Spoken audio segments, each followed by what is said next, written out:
there's a couple of framing related questions that we'll sort of see what Sean and Jack have to say about them that you might have sort of missed. So one of them was from the infamous Lily Pejkic. Let me just read here so I get it right. Customer wants all 40 panels together. The design is in landscape, system is Enphase and can be monitored, but he wants no gaps whatsoever. The CC notes spacing requirements for commercial. What is the ruling for residential? Seeing if there is any rules regarding this or just manufacturer spacing recommendations for expansion.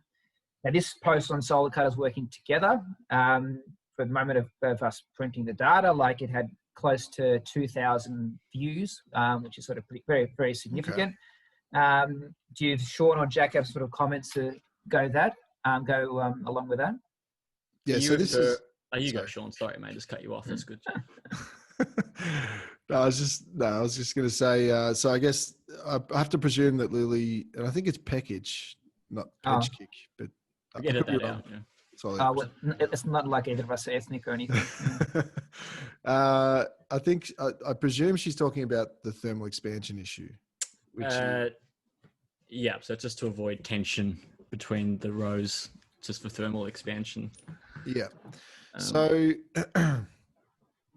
just, on thermal expansion, so we can actually, it depends on the location of the install. So basically, and it all depends on the variation in temperature, right? And so the metal expands and contracts based on the difference in temperature.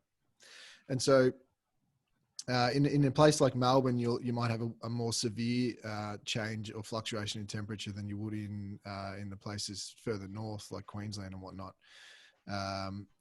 where you might only get a fluctuation of 10 to 15 degrees in a day, whereas in Victoria it might be closer to 20 or whatnot. I think very rarely it goes above sort of 20 to 25, those sort of areas. And so the main numbers to think about is if it does, as long as the temperature fluctuation, whatever area you're installing in, stays below, I think it was 23 degrees, then you can actually, as long as you're using the Clenergy Eco Rail with the Clenergy splicers, you can actually go up to 100 meters on your array, which is effectively, almost 100 panels. Now it's not advisable, but the nature of the way that the splicers are manufactured, they allow for a bit of displacement or expansion and contraction in the rails. And so, yeah, I mean, effectively the answer is, 40 meters most likely wouldn't be a problem. As long as you're not in a place, Lily, where the temperature is going to fluctuate more than in a 24-hour period, more than 23 degrees. That's the answer to that one. But go for it.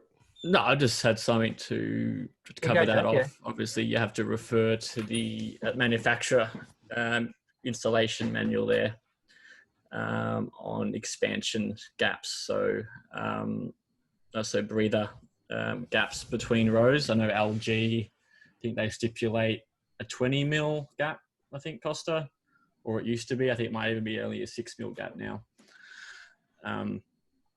So that was something to consider as well. Oh, as in you've got two arrays side by side, you're talking about the gaps between the arrays? The gaps between rows. Yep. So you have 2 rows of panels in portrait. You have to have like a minimum spacing between the rows.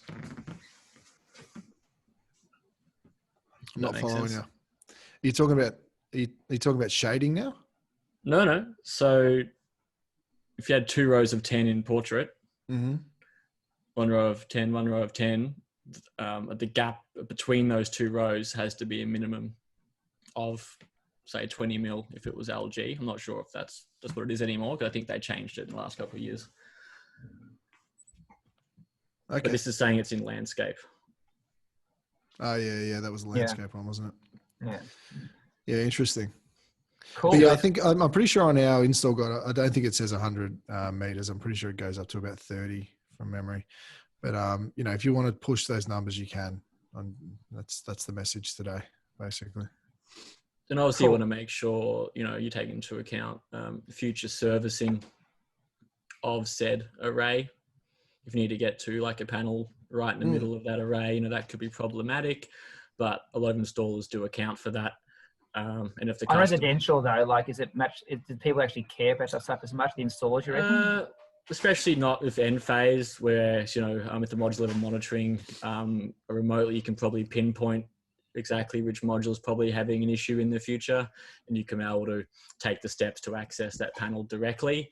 And that, a lot of installers do factor that in with their service costing moving forward. But no, it wouldn't be so much of an issue for resi as compared to commercial.